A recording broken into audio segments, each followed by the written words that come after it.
3월 10일 정태근의 딱 브리핑을 시작하겠습니다. 오늘도 마스크 문제를 말씀드리지 않을 수 없을 것 같습니다. 오락가락하는 마스크 지침 때문에 국민들은 숨이 막히고 화가 나고 있습니다.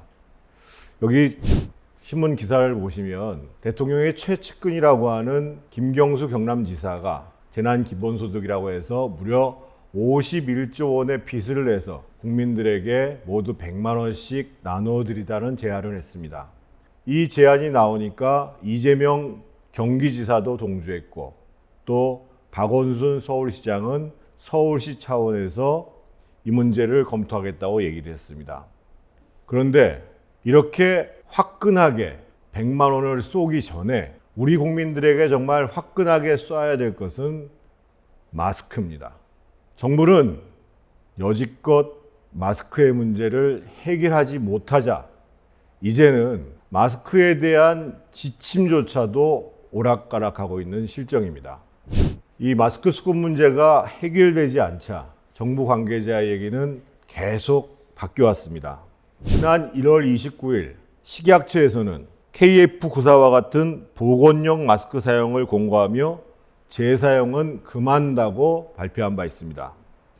2월 4일에는 정윤경 질병관리본부장이 천이나 면으로 된 마스크는 제약이 있고 수술 보건용이 안전하다고 보건용 마스크가 적합한 마스크라고 재권고합니다. 그 다음 날인 2월 5일 성동구 보건소를 방문한 문 대통령과 박원순 서울시장 역시 보건용 마스크를 낀 모습을 국민에게 보여줬습니다. 그러다가 2월 18일쯤부터 확진자가 급격히 늘어나면서 마스크 대란 사태가 벌어지니까 정부는 슬그머니 마스크 사용에 대한 지침을 바꿉니다. 한 달 전에 보건용 마스크를만을 사용하라고 했던 식약처장이 2월 24일에는 새로 교체할 마스크가 없으면 마스크를 재사용할 수 있다고 말합니다.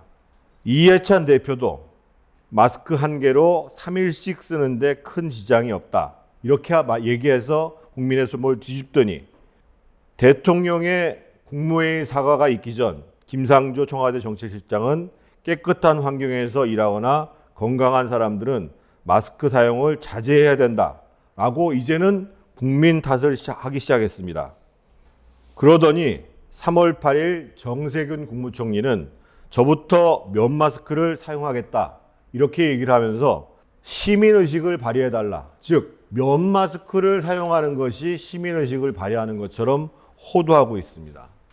우리 시청자 여러분, 정부가 이렇게 자신의 정책적 무능을 감추기 위해서 마스크 사용 지침을 이리저리 바꿔도 되는 걸까요? 저라면 이렇게 하겠습니다. 첫째, 감염병으로부터 보호하고 또 스스로 전파하지 않기 위해서는 보건용 마스크를 쓰는 것이 원칙입니다. 둘째, 정부가 마스크를 재난 물자로서 제대로 관리하지 못해서 참으로 죄송합니다.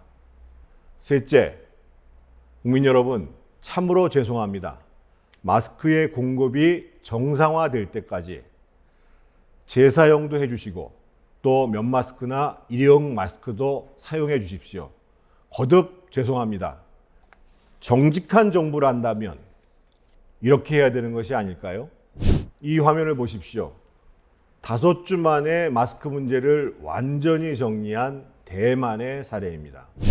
이 표에 나와 있는 것 중에 중요한 내용은 일단 정부가 국민들한테 돈 쏴줄 것을 얘기하기 전에 실제로 생산량을 늘리기 위해서 생산 라인을 구축하는 데 정부가 돈을 씁니다. 두 번째로 봐주셔야 될 것은 2월 2일 날 있었던 조치인데 공장에 현역 군인 인력을 투입하고 심지어는 예비군 인력까지 투입해서 이 생산량을 최대한 늘려가는 조치를 취했습니다. 2월 20일 조치를 한번 보십시오. 12세 이하의 어린이에게 구매량을 4개로 늘렸습니다. 무슨 얘기냐? 취약계층과 어린이들한테 우선적으로 마스크를 공급한다는 것입니다.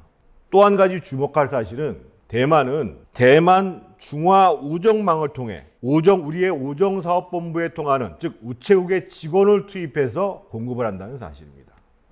오부제 첫날인 어저께 국민들의 한숨과 그리고 화가 동시에 터져 나왔습니다.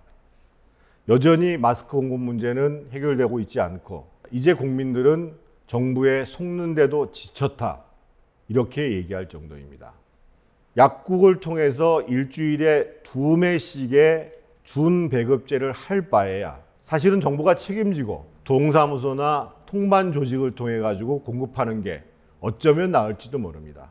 하지만 정부는 계속되는 혼란에 책임지기 싫어서 그 책임이 마치 시장과 기업과 약국에 있는 것처럼 국민들에게 전달하기 위해서 이런 방법을 쓰고 있는 것이 아닌지 저는 의심하지 않을 수 없습니다.